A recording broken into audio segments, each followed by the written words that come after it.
Muy bien, y continuamos aquí en Noticias Telemedellín AM. Está con nosotros el candidato a la presidencia por el Centro Democrático y además quien lidera las encuestas en la intención de voto de los colombianos, Iván Duque. Bienvenido, candidato. Natalia, muchas gracias, un placer estar acá. Un saludo también a Yair, Andrés y a Diana. Bueno, a usted le encantó el set además, ¿no? Está muy Nos bueno, echó piropos al set. Es que está espectacular, qué rico uno llegar a trabajar y ver así la madrugada al aire libre. Sí, ya usted mira y está listo para saber cómo Además, se viste. el cafecito está muy rico. Ah, bueno, bien atendido si está entonces. Eso sí, total. Muy bien, candidato, espaldarazo de los colombianos, de 4 millones de colombianos luego de la gran consulta por Colombia. Además de eso, pues muy buenos resultados en las parlamentarias también de su partido. Y además de eso, una campaña emergente para muchos, porque muchos no le dan a usted las credenciales que supuestamente pues la trayectoria que otros sí tienen, pero usted está punteando en las encuestas. ¿Le cree a esas encuestas? ¿Está confiado? Pues Natalia, primero, yo muy contento de lo que ocurrió el 11 de marzo. Estoy contento porque logramos un respaldo importante, más de 4 millones de votos. La coalición sacó más de 6 millones de votos. El Centro Democrático se consolidó como la principal fuerza política en el Congreso. Creo que esos son resultados que nos tienen que hacer sentir muy contentos. No puede haber triunfalismo. Y yo lo que le digo a los ciudadanos, aquí no hay triunfalismo, acá seguimos trabajando con humildad, con determinación, todos los días llegándole al corazón del ciudadano, hablando de nuestras propuestas, motivando a que haya más personas acompañándonos. Este país no puede caer en los discursos del ilusionismo del socialismo del siglo XXI que arruinaron a Venezuela. Este país no puede seguir en el continuismo de un gobierno que se alejó de las regiones, que se olvidó de la seguridad, que prefirió el diálogo con los criminales al diálogo con la ciudadanía. Nosotros queremos un país distinto y me siento contento de ser parte de una nueva generación que quiere gobernar para todos los colombianos y con todos los colombianos, con un mensaje de futuro, donde pasemos los debates de izquierda y derecha y nos concentremos en lo que verdaderamente importa. Por eso hablo de legalidad, que se cumpla la ley, que enfrentemos la corrupción, la criminalidad. Hablo de emprendimiento, donde haya micro, pequeñas, medianas empresas, innovación, nuevas tecnologías, energías renovables, desarrollo agroindustrial de la mano con los pequeños productores, empleo y equidad. Que nosotros enfrentemos la pobreza, que le demos a las personas vulnerables de este país, a las personas que están agobiadas por la pobreza, oportunidades con educación, salud, cultura. Esa es la Colombia que quiero construir, Natalia, y me siento complacido que los colombianos nos estén apoyando. Usted me pregunta por las encuestas, yo las tomo con humildad. Yo sigo trabajando todos los días porque quiero ser el presidente de los colombianos. Pero usted está liderando la intención de voto y además se hace pues este pacto con la candidata Marta Lucía Ramírez. ¿Aspira usted a ganar en primera vuelta? ¿Cree que eso va a ser posible? Yo digo lo siguiente, hay que todos los días construir ese escenario. Yo miro aquí a los televidentes, a los amigos de Medellín, de Antioquia, a decirles, ayúdenos de aquí al 27 de mayo, un votico más todos los días, para poder ganar el 27 de mayo, tener un mandato claro, ahorrarle al país 250.000 millones de pesos de la segunda vuelta, que esos recursos se inviertan bien en algunos temas sociales. Ayúdennos. Yo no estoy triunfalista, yo lo que estoy es trabajando todos los días, humildemente y tratando de llegarle al corazón y a la conciencia de los colombianos con nuestra propuesta.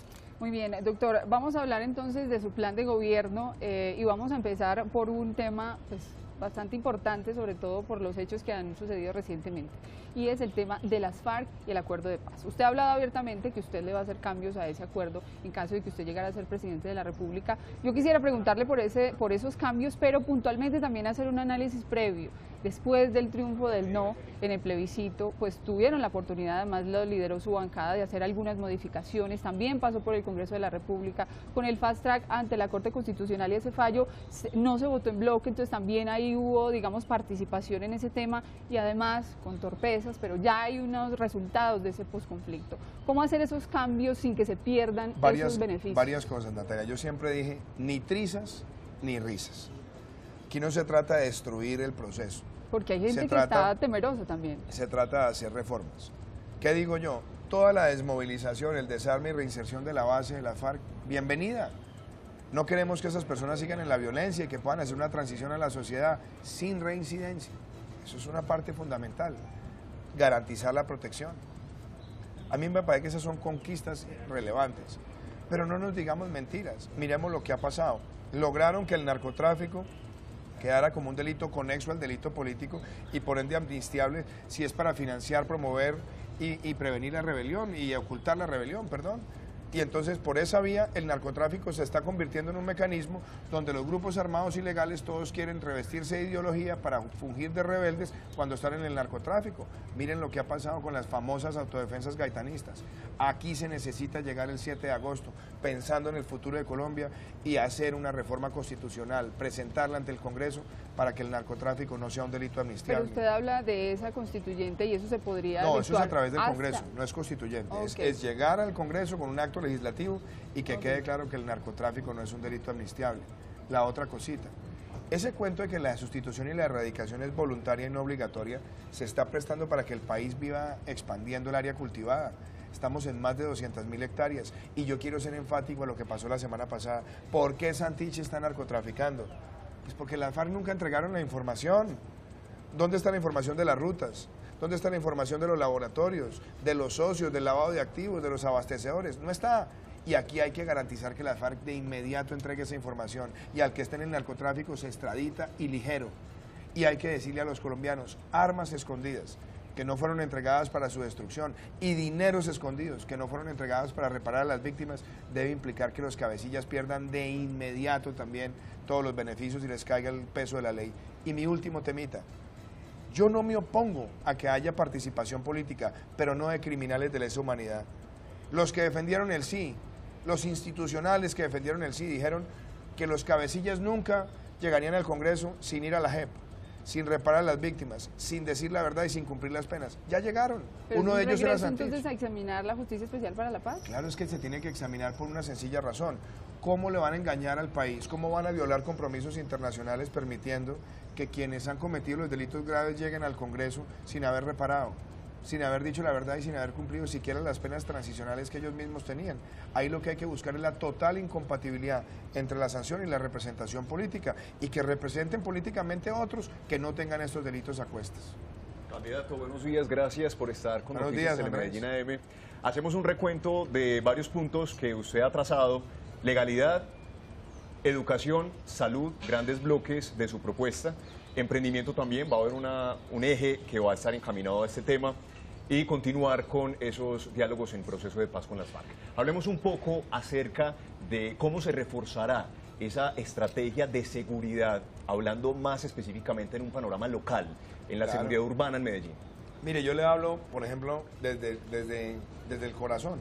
Yo admiro mucho la valentía que ha tenido el alcalde de Medellín.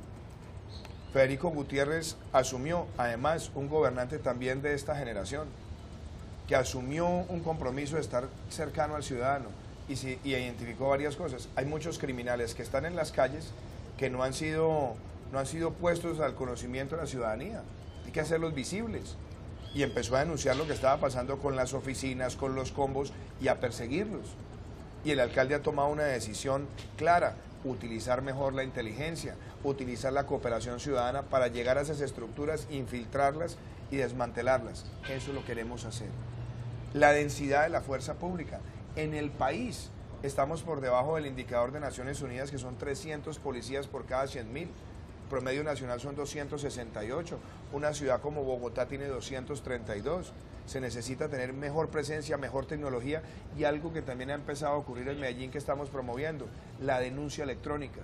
Muchos ciudadanos no denuncian porque le da pereza el trámite, porque siente que no le devuelven el bien, porque es engorroso. Electrónicamente denuncia y entonces eso le permite a las autoridades georreferenciar el delito, dónde se está presentando y cómo vamos a llegar.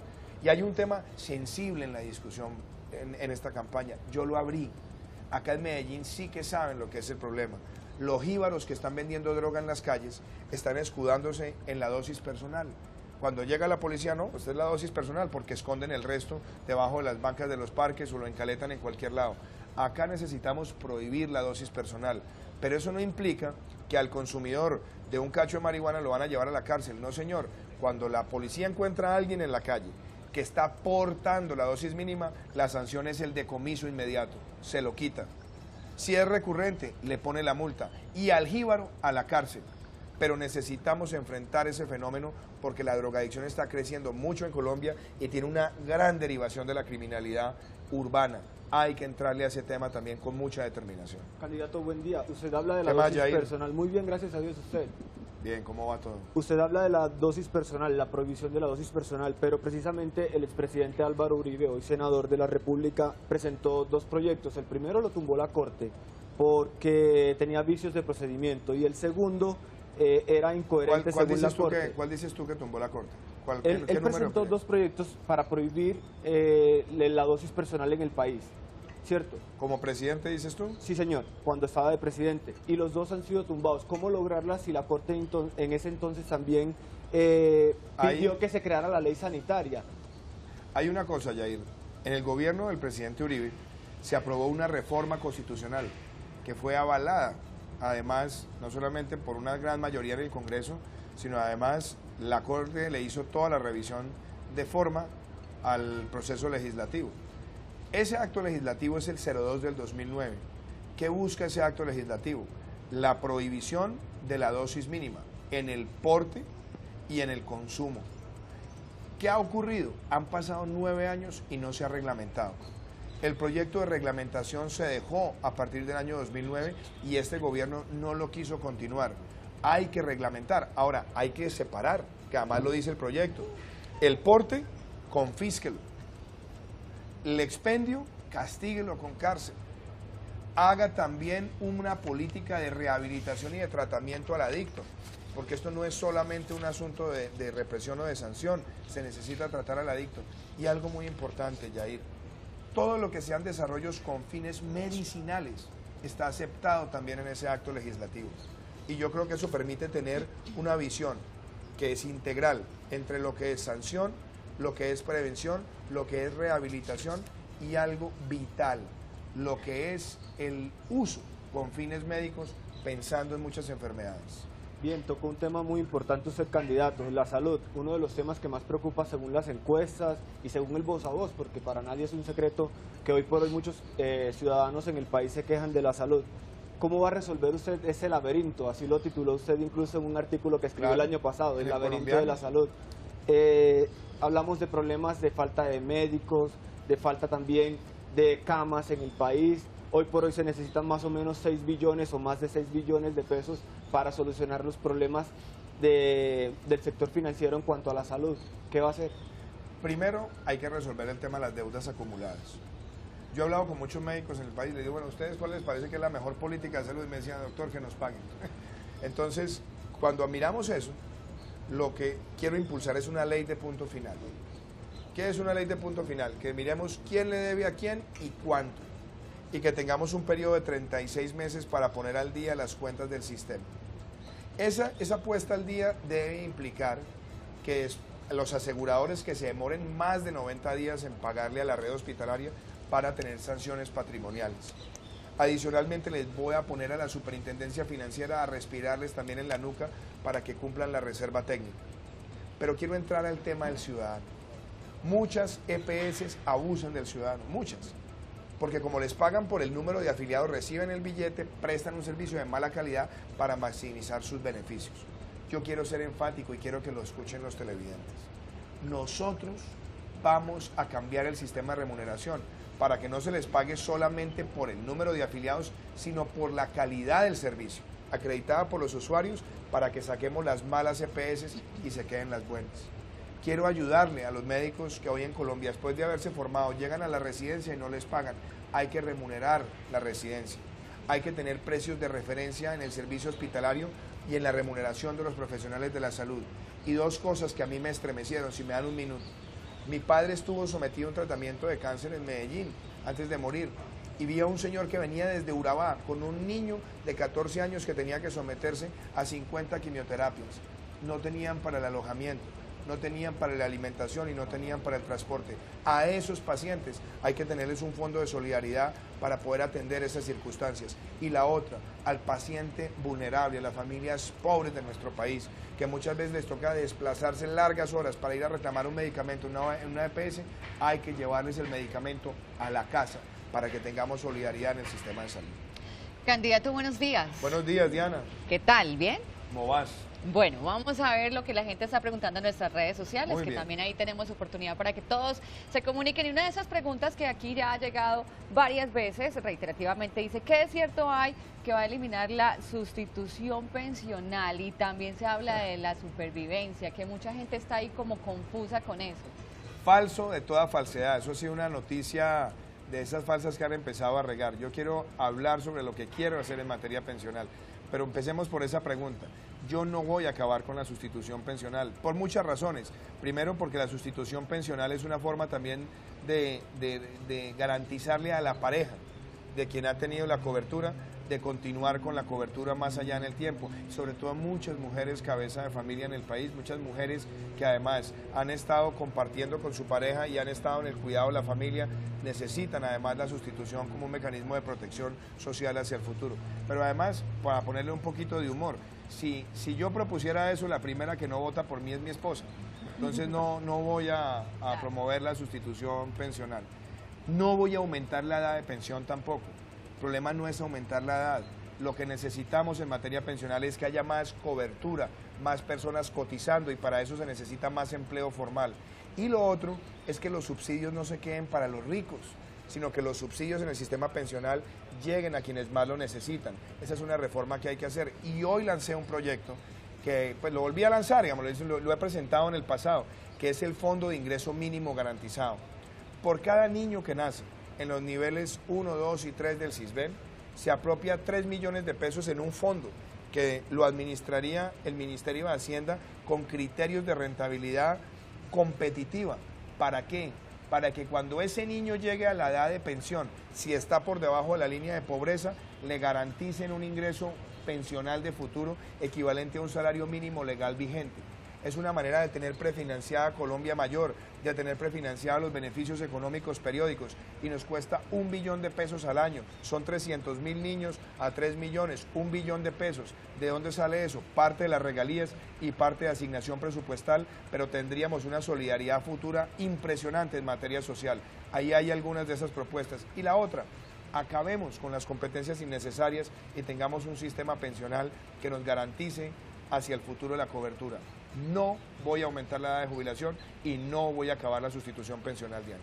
Doctor, hay algo importante y es el tema Venezuela, además, que nos está afectando, que nos está tocando en las calles a cada uno. Por ejemplo, los medellineses pues ya comenzaron ese censo, muchísimos venezolanos están llegando, eso está afectando, digamos, vienen en unas condiciones muy difíciles, pero también enfrentan factores como la empleabilidad, la seguridad en las ciudades, y además las relaciones con Venezuela, que además han estado en tensión. ¿Cómo va a manejar eso de llegar a la presidencia? Hay que entender una realidad. Si no termina la dictadura, el flujo migratorio no va a parar. Porque esa dictadura ha arruinado la economía, las libertades, y con desespero se quieren ir los ciudadanos. Se habla de un éxodo de más de 2 millones de venezolanos en los últimos 3 años. Eso es lamentable. A muchísimos lugares del mundo. Colombia es quizás el principal destino. Lo que debemos buscar es esto, que Colombia lidere con otros países la lucha internacional para acercar esa dictadura y presionar la transición a la democracia a través de los canales multilaterales. Yo denuncié a Nicolás Maduro ante la Corte Penal Internacional. Me acompañaron 76 senadores de Colombia, 50 congresistas de Chile. Como presidente de la República volvería a denunciarlo y buscaría que más países ayuden para que la Corte formalmente le abra una investigación y que se aísle ese régimen dictatorial en América Latina. 2, hay que tener un fondo de asistencia humanitaria en la frontera. En lugar de gastarnos 300 millones de dólares en darle recursos a Naciones Unidas para supervisión de las FARC, eso debería ser un fondo de asistencia humanitaria en la frontera. 3, hay que normalizar la situación migratoria, Natalia. Hay muchos hijos de colombianos que no tienen normalizada la situación, hay que dárselas. Y hay que hacerlo además a través de permisos de trabajo. Hay que hacerlo también con los venezolanos que están llegando, darles un estatus de protección temporal. Y he dicho, Colombia no puede ser el único país que lo asuma. Hay que buscar la cooperación de otros países para que entre varios sigamos el ejemplo de lo que tuvo la Unión Europea con Siria, que permitió que llegaran migrantes y ayudaran a darles oportunidades de empleo. Pero algo muy importante, la solidaridad con los hermanos venezolanos. Yo insisto, y lo he dicho en muchos foros, Venezuela es fundamental para Colombia y Colombia es fundamental para Venezuela. si hacemos las cosas bien, si tenemos solidaridad, si termina el día de mañana esa dictadura, si hay una transición y se recupera el comercio bilateral, Colombia va a ser un ganador neto. Por eso, hoy más que nunca, tenemos que ser solidarios, estrechar esos lazos y pensar también en el futuro. Doctor, digamos que en una percepción muy personal, con el término, yo creería que estamos sobrediagnosticados con los problemas y con las situaciones que enfrenta nuestro país. Para todo eso, para las reformas, para todos esos cambios que necesitamos, para el pie de fuerza, por ejemplo, en las ciudades, reforzamiento de temas de seguridad, de temas de educación, de infraestructura, se necesitan recursos. Claro. ¿De dónde van a salir todos esos recursos? Háblenos de su política económica y también Claro. de la economía naranja. Bueno, empecemos por el tema económico. El país hoy está viendo que el crecimiento está estancado, crecimiento mediocre. Muchas empresas queriéndose ir del país, muchos empresarios cambiando la residencia fiscal, muchas empresas dejando de invertir, muchas personas dejando de contratar. El país está asfixiado por impuestos, impuestos que son tormentosos. Cuando hay una sobrecarga de impuestos, las empresas no invierten, y al no invertir no contratan, y al no contratar no generan la equidad que el país necesita. Es una cadena. Por eso yo digo, hay que empezar por la lógica. Eliminemos gastos innecesarios. Aquí se ha visto un gasto de más de 600.000 millones de pesos al año en publicidad y en eventos en los últimos años o más. La expansión de la nómina en muchísimas agencias del Estado. Aquí hemos visto la creación abultada de agencias de responsabilidad vertical que cuestan más de 10 billones de pesos al año. Pero esa contracción en el gasto público se iba a Ya voy- solventar tanto. Ya voy para allá. Entonces lo primero que hay que buscar es elimine gasto innecesario, hágale una reforma a la administración pública para que el Estado sea más eficiente. Y lo tercero, Natalia, la lucha contra la evasión. La evasión de renta y de IVA nos cuesta 40 billones de pesos al año. Yo quiero poner la meta de por lo menos reducirlo a la mitad para el año 2022, 12.5 por año, y obviamente lo que ganemos también en lucha contra la corrupción. Esto nos va a dar más de 30 billones de pesos de ingresos, y esos 30 billones nos permiten plantear lo siguiente: bajar impuestos, incentivar más inversión y al mismo tiempo generar más contratación y mejores ingresos de los trabajadores para empezar un círculo virtuoso. ¿Acompañado de qué? Elimine trámites innecesarios. Este país ha tenido 68.000 resoluciones en 15 años, 17.000 decretos. Hay que sacar adelante un programa de racionalización. Por cada regulación se eliminan 3. Y lo otro, el exceso de ventanillas que distorsionan también la economía. Que la DIAN, que la UGPP, que el INVIMA, cada una ventanilla separada. Queremos una única ventanilla de comercio y emprendimiento para facilitar el acceso de quien genera empleo con el Estado. ¿Eso que nos va a permitir? Generar empleo en el país. Y al generar empleo y traer más inversión, viene más recaudo. ¿Y ese recaudo para qué nos sirve? Para invertirlo bien. Esa es la lógica que le estoy proponiendo a los colombianos. Candidato, en la lucha contra la corrupción, usted anuncia 5 puntos. La denuncia, la extinción de dominio express, endurecer las penas, 0 casa por cárcel para los corruptos. Y 0 reducción de renovación, 0 reducción de penas. Pero yo le quiero hacer una pregunta porque me llamó mucho la atención cuando lo escuchaba a usted decir eso. 0 casa por cárcel, pero ¿a dónde van a ir con la crisis carcelaria que hay en el país? Es que el país necesita fortalecer la infraestructura carcelaria también, Natalia. El país tiene hoy un hacinamiento terrible. Nosotros tenemos capacidad instalada para cerca de 78.000 reclusos y tenemos más de 114.000. Entonces es un hacinamiento enorme. Hay muchas personas que están ahí sin que se les resuelva la situación jurídica. Entonces nosotros necesitamos, claro, fortalecer la infraestructura carcelaria, pero sobre todo frente a los corruptos hay que ser ejemplarizantes. Y además hay que acabar con todas las válvulas de la corrupción. Yo puedo mirar aquí a los televidentes y decirles, en el gobierno nuestro, 0 mermelada. Todo el presupuesto nacional debe tener las partidas para ser evaluadas y monitoreadas por la ciudadanía. Y que los congresistas quieran promover proyectos, que lo hagan a la plena luz del día, así como estamos acá, en los debates del Congreso, que digan, esos son los proyectos que quiero para mi región, que se puedan debatir, que sean proyectos viabilizados, y no el triquitrueque por debajo de la mesa entre los ministros y los congresistas, cambiando votos por recursos o por contratos. El país necesita total transparencia. Es decir, volver a lo que debería ser. Lo que tienen otros países, que son exitosos. El congresista puede defender los proyectos de su región, ni más faltaba, claro que sí, pero tiene que ser transparentemente evaluable por la ciudadanía y acabar con esas canonjías donde se transan votos por recursos. Doctor Iván, bueno, nos quisiéramos quedar con usted Yo desarrollando también todo este quisiera programa de quedarme otro rato gobierno, aquí. pero bueno, por el tiempo, igual le agradecemos mucho que nos haya Muchas acompañado. gracias, Natalia, Yair, Andrés y Diana. Ha sido un placer estar con ustedes. Gracias. Bueno, a ustedes también muchísimas gracias por acompañarnos. Estamos en Noticias Telemedellín AM. Nosotros, bueno, yo quiero saber que seguimos desarrollando tema o hacemos un corte breve porque ya continuamos con más información, con la información deportiva aquí en Noticias Telemedellín AM.